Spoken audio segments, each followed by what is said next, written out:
Hello മക്കളെ, welcome back to Xylem learning. Faisal സാറാണ്.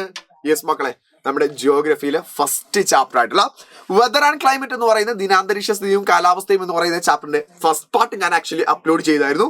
അതിൽ മോസ്റ്റ് ഇമ്പോർട്ടന്റ് ആയിട്ടുള്ള വെതറും ക്ലൈമറ്റും തമ്മിലുള്ള ഡിഫറൻസുകളും മറ്റു കാര്യങ്ങളെല്ലാം തന്നെ ഞാൻ പറഞ്ഞായിരുന്നു. മക്കളെല്ലാവരും ആ ഒരു വീഡിയോ കൃത്യമായിട്ട് കണ്ടിട്ടുണ്ടാവും എന്ന പ്രതീക്ഷയോട് കൂടെ തന്നെയാണ് ഞാൻ ഇത് സെക്കൻഡ് പാർട്ടിലേക്ക് ആക്ച്വലി മൂവ് ചെയ്യാണ്. സോ മക്കളെ, ഇനി നമ്മൾ നെക്സ്റ്റ് ആയിട്ട് പഠിക്കാൻ പോകുന്നത്, നമ്മള് ഒരു ദിവസം ഒരു സ്ഥലത്ത് നമ്മൾ മാക്സിമം ടെമ്പറേച്ചർ ഉള്ള സമയം ഉണ്ടായിരിക്കും, മിനിമം ടെമ്പറേച്ചർ ഉള്ള സമയം ഉണ്ടായിരിക്കും. എന്ന് വെച്ചാൽ ഏറ്റവും കൂടിയ ചൂട് ഏറ്റവും കൂടുതൽ സമയം ഉണ്ടായിരിക്കും, ഏറ്റവും ചൂട് കുറഞ്ഞ സമയം ഉണ്ടായിരിക്കും. അതിനാണ് മാക്സിമം മിനിമം എന്ന് പറയാറുള്ളത്. സോ ഒരു ദിവസത്തിൽ മക്കൾ കൃത്യമായിട്ട് പഠിച്ചു വെക്കാം, ഒരു ദിവസത്തിലെ maximum temperature of the day, ഒരു ദിവസത്തെ ഏറ്റവും ചൂട് കൂടിയ സമയം എന്ന് പറയുന്നത് അത് 2 PM ആണ്, ഉച്ചയ്ക്ക് 2 മണിക്കാണ്. മക്കൾ ചില ആളുകളൊക്കെ മനസ്സിലാക്കി വെക്കാറുള്ളത് 12 മണി എന്നൊക്കെയാണ് പല ആളുകളും ആലോചിച്ച് വെക്കാറുള്ളത്. അങ്ങനെയുള്ള മക്കൾ കൃത്യമായിട്ട് മനസ്സിലാക്കുക, ഉച്ചയ്ക്ക് 2 മണിക്കാണ് 2 PM ഒരു സ്ഥലത്തെ മാക്സിമം ടെമ്പറേച്ചർ, അവിടെ ഏറ്റവും കൂടിയ താപനില ഉണ്ടായിരിക്കാം. എന്നാലേ മിനിമം ടെമ്പറേച്ചർ അവിടെ ഏറ്റവും കുറഞ്ഞ താപനില ഉണ്ടാവും, ഏറ്റവും കുറഞ്ഞ ടെമ്പറേച്ചർ ഉണ്ടാകുന്ന സമയം എപ്പോഴാറിയോ? ജസ്റ്റ് ബിഫോർ സൺറൈസ്, സൂര്യോദയത്തിന് തൊട്ട് മുൻപ്. അവിടെ ചില ആളുകൾ എഴുതുന്നത് ഞാൻ കണ്ടിട്ടുണ്ട് 5 AM 6 AM 4 AM എന്നൊക്കെ എഴുതുന്നത് കാണാൻ പറ്റും. മക്കളെ, സൂര്യൻ ഉദിക്കുന്നത് ഓരോ സമയത്താണ്, പല ഏരിയാസിലും പല സമയങ്ങളിലാണ് ഉദിക്കാറുള്ളത്. സോ അതുകൊണ്ട് അതിനൊരിക്കലും മക്കൾ എഴുതാൻ പാടില്ല. ഇവിടെ മക്കൾ എന്ത് എഴുതാവൂ? ജസ്റ്റ് ബിഫോർ സൺറൈസ്, നമ്മൾ എന്താണ്, സൂര്യോദയത്തിന് തൊട്ട് മുൻപായിരിക്കും മിനിമം ടെമ്പറേച്ചർ ഉണ്ടാവാറുള്ളത്. ഇനി ഇവിടുന്ന് എക്സാമിനേഷന് ക്വസ്റ്റ്യൻ ചോദിക്കാൻ സാധ്യതയുള്ള ഒരു ഭാഗത്തേക്കാണ് നമുക്ക് എന്താണ് ഇനി വരാനുള്ളത്. ടെമ്പറേച്ചർ അളക്കുന്ന ഇൻസ്ട്രുമെന്റിനെ വിളിക്കുന്ന പേരെന്താ അറിയോ? നമ്മൾ പനിയൊക്കെ ആയിട്ട് നമ്മൾ ഹോസ്പിറ്റലിൽ പോവുകയാണ്. പനിയൊക്കെ ഹോസ്പിറ്റലിൽ പോയാൽ നമ്മുടെ വായിൽ എന്ത് ചെയ്യും? വായിലോ അല്ലെങ്കിൽ കക്ഷത്തിലേക്കാണ് ഒരു സാധനം ഇങ്ങനെ വെച്ചിരുന്നത്, ഇങ്ങനത്തെ ഒരു സാധനം വെച്ചുതരും. ഇതിനെന്താ വിളിക്കാം? ടെമ്പറേച്ചർ അളക്കുന്ന ഇൻസ്ട്രുമെന്റ്, താപനില അളക്കുന്ന ഉപകരണം. അതിന് ആ പേര് തന്നെ കറക്റ്റ് എന്താണ്? തെർമോമീറ്റർ ആണ്. എന്താണ് വിളിക്കുക? തെർമോമീറ്റർ. തെർമോമീറ്റർ വെച്ചിട്ടാണ് എന്ത് ചെയ്യാറുള്ളത്?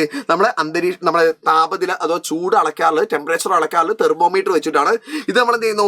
മാക്സിമം മിനിമം തെർമോമീറ്റർ എന്ന് പറയുന്നതാണ് ഈ തെർമോമീറ്റർ എന്ന് പറഞ്ഞാൽ. അതെന്ന് വെച്ചാൽ 2 തെർമോമീറ്ററുകളെ ഒരു യു ഷേപ്ഡ് കർവ് വെച്ചിട്ട് എന്ത് ചെയ്യുന്നു? ആഡ് ചെയ്തിട്ടുണ്ട്, ജോയിൻ ചെയ്തിട്ടുണ്ട്. അപ്പം എന്ത് ചെയ്യും? ഒരു സ്ഥലത്ത് മാക്സിമം ഒരു സ്ഥലത്ത് മിനിമം കിട്ടും. ഒരു സ്പെഷ്യലൈസ്ഡ് തെർമോമീറ്റർ ആണ്. നിങ്ങൾ അത്രയൊന്നും കേട്ടില്ലെങ്കിലും കുഴപ്പമില്ല, നിങ്ങൾ ജസ്റ്റ് പഠിച്ചേക്കാം. ടെമ്പറേച്ചർ അളക്കുന്ന ഇൻസ്ട്രുമെന്റ്, താപനില അളക്കുന്ന ഉപകരണത്തെ വിളിക്കുന്ന പേര് തെർമോമീറ്റർ ആണ്. എന്താണ് മക്കളെ? തെർമോമീറ്റർ. ഇനി എക്സാമിനേഷന് ഏറ്റവും ഇമ്പോർട്ടൻ്റ് ആയിട്ട് ചോദിക്കാൻ സാധ്യതയുള്ള ഒരു ഭാഗത്തേക്കാണ് ഞാൻ പോകാൻ പോകുന്നത്. അതാണ് 2 ഇക്വേഷൻസുകൾ മക്കൾ പഠിച്ചു വെക്കാനുണ്ട്.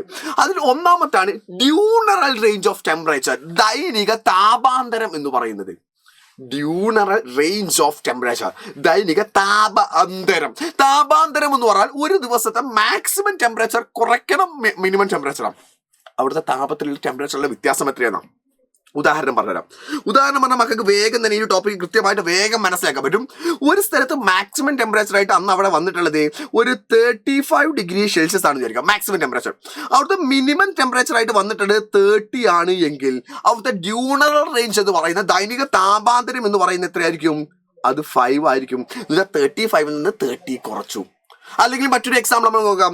ഒരു സ്ഥലത്ത് മാക്സിമം ടെമ്പറേച്ചർ എന്ന് പറയുന്നത് 38 ആണെന്ന് വിചാരിക്കാം. അവിടുത്തെ മിനിമം ടെമ്പറേച്ചർ എന്ന് പറയുന്നത് 30 ആണെന്നുണ്ടെങ്കിൽ അവിടുത്തെ ഡ്യൂണറൽ റേഞ്ച് എത്രയാ? താപാന്തരം എത്രയാ? നോ ഡൗട്ട് അത് എത്രയാണ് മക്കളെ? 8 ആണ്. 8 ആയിരിക്കും ഉണ്ടായിരിക്കാം. അപ്പൊ ഡ്യൂണറൽ റേഞ്ച് ഓഫ് ടെമ്പറേച്ചർ, ദൈനിക താപാന്തരം എങ്ങനെ കാണാം? Maximum temperature minus minimum temperature ആണ്. കൂടിയ താപനിലയിൽ നിന്ന് എന്ത് കുറച്ചാൽ മതി? കുറഞ്ഞ താപനില കുറച്ചാൽ മതി. എന്നാൽ ഇതല്ലാതെ മറ്റൊരു കാര്യമുണ്ട്. അതാണ് മക്കളെ ഡെയിലി മീൻ ടെമ്പറേച്ചർ, ദൈനിക ശരാശരി താപനില. ശരാശരി എന്ന് പറയുമ്പോൾ തന്നെ, മീൻ എന്ന് പറയുമ്പോൾ തന്നെ മക്കൾക്ക് മനസ്സിലാവും ഇറ്റ്സ് ആൻ ആവറേജ് ടെമ്പറേച്ചർ.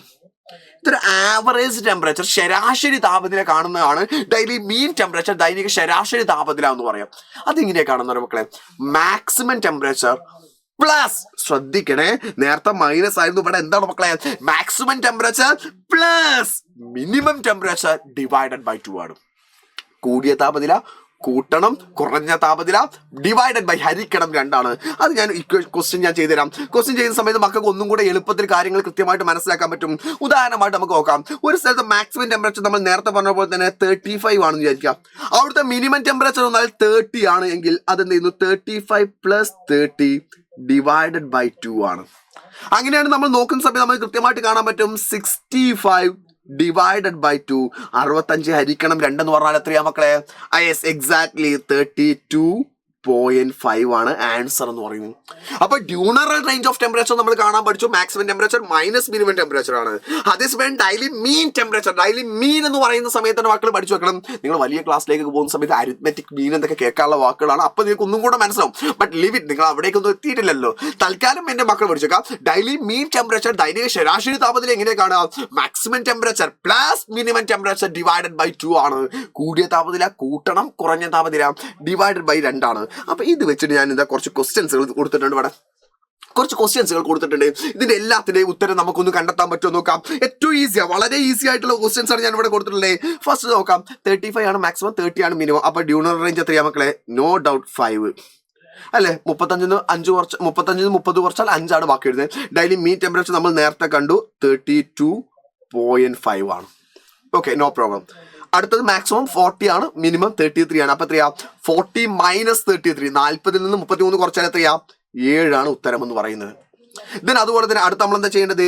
40 കൂട്ടണം 33 ഹരിക്കണം 2 അഥവാ 73 ഹരിക്കണം 2 അല്ലെ. 40 പ്ലസ് 33 എന്ന് പറഞ്ഞാൽ എത്രയാ? 73. 73 ആണ്. 73 ഡിവൈഡഡ് ബൈ 2. 70 എന്ന് പറയുമ്പോൾ 35 ആണ്. അപ്പൊ എന്ത് ചെയ്യുന്നു? 36.5 ആയിരിക്കും ഉത്തരം. 36.5 ആയിരിക്കും നമ്മുടെ ഉത്തരം എന്ന് പറയുന്നത്. ഓക്കെ, അടുത്തതിലേക്ക് നമ്മൾ നോക്കുന്നു. 36ഉം 27ഉം ആണ് വരുന്നത്. അപ്പൊ എന്ത് ചെയ്യുന്നു? നമുക്ക് ഡ്യൂണറൽ റേഞ്ച് എന്ന് പറയുന്നത് എത്രയാണ്? 9 ആണ്. 9 ആണ്. ഇനി നമ്മൾ എന്ത് ചെയ്യുന്നു? ഇതിലേക്ക് നമ്മൾ നോക്കുന്ന സമയത്ത് 36 പ്ലസ് 27 ഡിവൈഡഡ് ബൈ 2. അപ്പൊ നമ്മൾ നോക്കുന്ന സമയത്ത് നമുക്ക് എത്ര കിട്ടാം? 7ഉം 6ഉം 12 1 13 അല്ലേ. ബാലൻസ് ഒന്നുണ്ട്. അതുപോലെ തന്നെ 3ഉം 2ഉം 5ഉം 1 6 അഥവാ 63. 63 ഡിവൈഡഡ് ബൈ 2 എന്ന് പറഞ്ഞാൽ 31.5 എന്നായിരിക്കും ഉത്തരം എന്ന് പറയുന്നത്. എന്നാലേ ഇതിന്റെ ഉത്തരം ഞാൻ പറയുന്നില്ല. ഇതിന്റെ ഉത്തരം മക്കൾ എല്ലാവരും കമന്റ് ബോക്സിൽ ഒന്ന് ചെയ്താൽ മതി. ഇതിന്റെ ഉത്തരം എന്താണ്? ഡ്യൂണറൽ റേഞ്ച് എത്രയാണെന്നും ഡെയിലി മീൻ ടെമ്പറേച്ചർ എത്രയാണെന്നല്ലോ മക്കൾ എന്ത് ചെയ്യുക? ഇതിന്റെ ഉത്തരം ഒന്ന് കമന്റ് ബോക്സിൽ കൃത്യമായിട്ട് എന്ത് ചെയ്യാം? എല്ലാവരും നിർബന്ധമായിട്ടും എന്ത് ചെയ്യാം? ഒന്ന് മാർക്ക് ചെയ്യാം. കൂടാതെ ഒരു കാര്യം കൂടെ ഞാൻ ഈ ഒരു വീഡിയോയിൽ മക്കൾ പറഞ്ഞുതരാം. മക്കളെ, ഐസോതേം എന്ന് പറയുന്ന ഒരു വാക്കുണ്ട്. സമതാപരേഖകൾ എന്ന് പറയും. ഐസോതേം എന്ന് പറഞ്ഞാൽ it's an imaginary line connecting the places have equal temperature is known as ഐസോതേം. ഒരേ താപനിലയുള്ള പ്രദേശങ്ങളെ കൂട്ടി വരയ്ക്കുന്ന സാങ്കല്പിക രേഖയെ വിളിക്കുന്ന പേരാണ് സമതാപരേഖകൾ എന്ന് പറയുന്നത്. മനസ്സിലായില്ലല്ലോ? എന്ന് വെച്ചാൽ ഉദാഹരണം പറയാം. നമ്മൾ ഭൂമി ആലോചിക്കാം. ഈ ഭൂമിയിൽ എന്ത് ചെയ്യുന്നു? ഇവിടുത്തെ സ്ഥലം നമ്മൾ നോക്കുന്നത്, ഞാൻ ഇവിടെ മാർക്ക് ചെയ്ത സ്ഥലം നോക്കണേ. ഒന്നാമത്തെ സ്ഥലം ഇവിടെ ഉള്ളത് 20 ഡിഗ്രി സെൽഷ്യസ് ആണ്. ഇവിടെയും 20 ആണ്, ഇവിടെയും 20 ആണ്, ഇവിടെയും 20 ആണ്, ഇവിടെ 20 ഇവിടെ 20 ആണെന്ന് വിചാരിക്കാം. അപ്പൊ ഞാൻ എന്ത് ചെയ്യുന്നു? ഈ ഒരേ താപനിലയുള്ള ഒരേ ടെമ്പറേച്ചർ ഉള്ള, ഒരേ താപനില എന്ന് പറഞ്ഞാൽ എന്താണ് മക്കളെ? ഒരേ താപനില എന്ന് പറഞ്ഞാൽ ഒരേ ടെമ്പറേച്ചർ എന്നല്ലേ അർത്ഥം വരുന്നത്?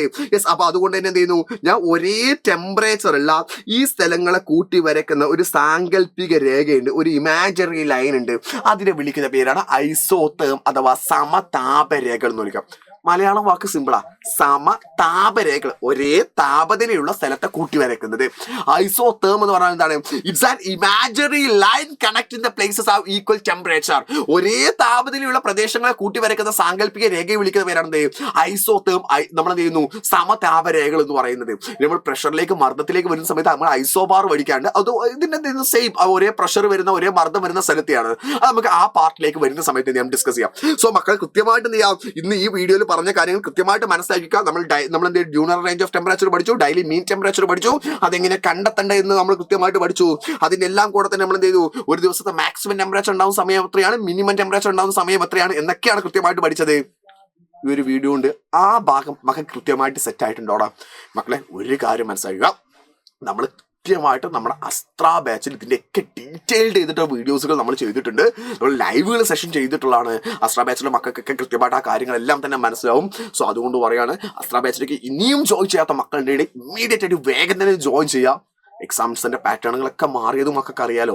കഴിഞ്ഞ വർഷം ഉണ്ടായിരുന്ന 60,000 കുട്ടികൾക്ക് ഫുൾ എ പ്ലസ് ആണ്. 61,000 കുട്ടികൾക്ക് ഫുൾ എ പ്ലസ് ആയിരുന്നുവെങ്കിൽ ഈ വർഷം കിട്ടിയിട്ടുള്ളത് വെറും 30,000 കുട്ടികൾക്കാണ് ഫുൾ എ പ്ലസ് ഉള്ളത്.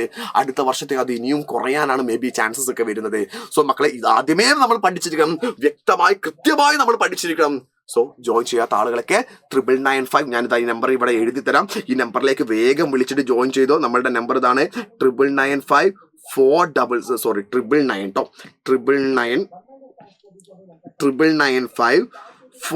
400 800 എന്ന് പറയുന്ന ഈ നമ്പറിലേക്ക് വിളിച്ചിട്ട് ജോയിൻ ചെയ്യാത്ത മക്കൾക്ക് വേഗം തന്നെ ജോയിൻ ചെയ്യാം. നമുക്ക് അവിടെ അടിപൊളിയായിട്ട് പഠിക്കും ചെയ്യാം. ഇതുപോലത്തെ ഓരോ പാർട്ടുകൾ വീഡിയോ വേണമെന്നുണ്ടെങ്കിൽ താഴെ കമന്റ് ചെയ്തോ. സോ തൽക്കാലത്തേക്ക് tata bye bye, see you all.